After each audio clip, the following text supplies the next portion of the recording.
So I'm standing here at Queen's Park with Chris, and he is with Back to Work. Chris, what exactly is Back to Work? Well, Back to Work started as a Facebook group, hashtag Back to Work, and it was about making Canadians aware that small business is the most important and largest sector of our economy. 70% of all jobs in Canada depend on small business. And right now, they're the #1 target of this lockdown. Big business like Walmart, Amazon is booming at record highs, while small businesses, especially restaurants, salons, gyms, are literally being starved to death. They've been closed since March. They have no opening date. I don't know about you, but how many businesses could last months? Not many. Pay rent? Exactly. Yeah. So we started Back to Work originally to create awareness for this. We amassed so many people in our Facebook group that I came up with the Back to Work initiative to link as many businesses as we can that need to open. Not that want to defy law, defy government orders. We're talking about people that are told by their accountants or when they look at their books, it says, if you don't open by this date, you're going bankrupt. And we're talking about people that put 10, 20 years of their life into these businesses. This is the only way they have to feed their families, pay their mortgage. It's their entire livelihood. And if it happens on a grand scale, that's job losses that will never recover and a crash of GDP that's never been seen before and will be permanent. So it's essential that we got businesses back to work. So I started the Back at Work nonprofit organization. We just got official status yesterday. I've set up a website called backtowork.bz. That's backtowork.bz. And on that website, business owners can join the network. In order for a business to join the network, what we have done is we provided, the network gives you all kinds of benefits. You're going to get a unified opening date with hundreds of other businesses. So it makes a lot less chance for the government to come down on you when all the other businesses are open the same day. Number 2, we set up a unified legal defense team for every business in the network within Ontario. So if they do get harassed and they do get fined, they just have to call me and the lawyer will be there. The third thing we've done is a legal defense fund that all the businesses in the network have access to pay their legal fees if required. So what we're asking businesses to do is donate a minimum of $100 to the fund, which is also on the website, and then fill out the joining form and they're automatically in. I'm the only person that will have access to the businesses in the network. The lawyer won't even know. The lawyer will only know the businesses that need his help. So nobody has access. It's completely anonymous. Obviously, they can give more than $100 if they're a large business, and if it's a private citizen that just wants to donate, they can go to the website and do that as well. The website literally just went live 20 minutes ago. Wow. We did all this in literally a week. Wow. And what was your incentive for doing this, apart from the fact that we're trying to save complete businesses? Necessity. Yeah. Necessity for these people, these families. If the businesses crash, we're talking about tens of millions of people affected negatively and permanently.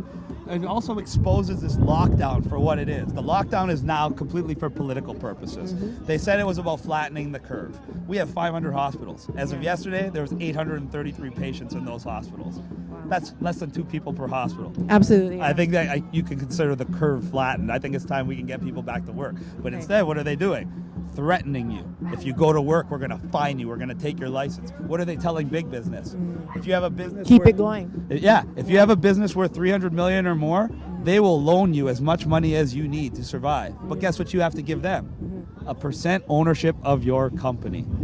So the government is intentionally putting policy forward to starve and destroy small business while putting themselves in a position to take ownership of the most important and largest businesses in the country. It's the largest power grab we've ever seen, and the effects will be disastrous. The small businesses represent the entirety of the middle class.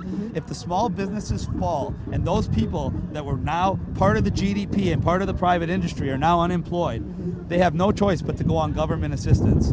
When the majority of the population, who was the former middle class, is now on government assistance, we have an entirely new class of people called government dependents. And these people have no say. If the government tells you, you're going to take that tracking app, you're going to take that vaccine, you're going to accept these social distancing policies, you can't say no, or they're not going to give you your check and you don't eat. You lose your independence, you lose your free will. And that's what they want. They want to invert the power structure so the government becomes the rulers and we become the slaves. And that's why there's a non-stop propaganda of fear. Fear of a virus, fear of government reprisal, fear, fear, fear, fear. Just be afraid, sit at home, do nothing, and let us take everything from you. That's the message. Well, let's not forget that fear is false evidence appearing real. I was actually about to say that, and you took it right out of my mouth. There you go. So at least you know, great minds think alike, and we're on the same page. I want to high five you for that, just because I'm feeling your agenda, and I think it's very essential, and I think it's really important to keep essential. In the short term, there's nothing more important than getting the businesses back to work, because there's a timeline. I talked to a lot of businesses, dozens and dozens. By July, August, the vast majority are done. If we do not support our small businesses, if we let them go broke, it's not like other ones are going to pop up and take their place. No, it's permanent. This new normal that they keep pushing and saying over and over and over again to try to get you to submit and believe it will become the new normal. It will become permanent, and it can't become permanent because we won't have a country anymore. So Chris, if you wouldn't mind just telling the people where we can find you and how they can support Back to Work one more time. I'm on Facebook at Chris Sky. You can't miss me. There's a picture of me screaming with a megaphone. My Facebook group is #BackToWork. My website is www.backtowwork.bz, and you can find all the information about me on there.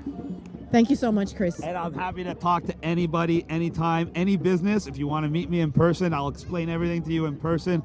I want everybody, the government wants you to feel hopeless, helpless, lost, and they want you to do nothing. I'm letting you know you're not alone, you're not hopeless, you're not helpless. You have a choice. You have a good choice. You have a way to fight back and a way to win. Remember that. Thank you. That's a beautiful message. Keep up the good work. Really appreciate you speaking to us. I appreciate you having me. Thank you. Yes, and thank you. you. Look absolutely fantastic. I was gonna say the same. I like your style is killing it. Right. Style is killing it. We got. Right We gotta stop saying things. No. We got. We're not supposed to do that. I know. Oh, I'm sorry. Let's. By the way, camera. if you won't shake my hand, camera. I won't talk to you. So don't invite me for a meeting if you're gonna ask me to social distance. Sorry. Yeah. You heard it from Chris. We're IN24. I'm Debbie, and we're standing live at Queen's Park, listening to what people are saying in the heart of it.